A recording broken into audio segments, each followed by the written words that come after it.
Inheritance tax, or IHT, is known as a voluntary tax. It's not because you don't have to pay it, but because there's lots of ways to reduce the amount due or possibly get rid of it altogether. Now, when anyone mentions the idea of IHT, there are two common objections that come out. It seems unfair that this money was already taxed when it was earned by the deceased, and that this is only something that elderly people will have to worry about. When a person dies and their estate is inherited, they have an allowance of $325,000 or $650,000 for a couple that's tax-free.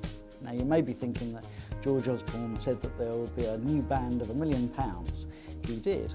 However, from 2021, this only applies to a family home going to a direct descendant, and as soon as the estate is over £2 million, this extra allowance starts to decrease and is completely gone by the time the estate is worth £2.7 million. And what's more, in order to access any of this, the outstanding IHT bill needs to be paid before probate is granted and any of the estate can be touched.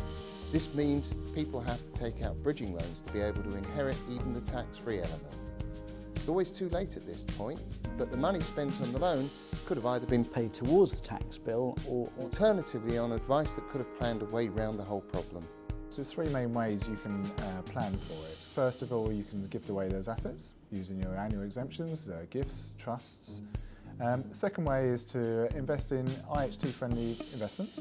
And the third way is to ensure the balance. few people consciously plan for it because none of us wants to really think about our own demise. So I think it's quite a small number of people who've met advisors like myself who end up physically planning for it. Does it need to be a priority?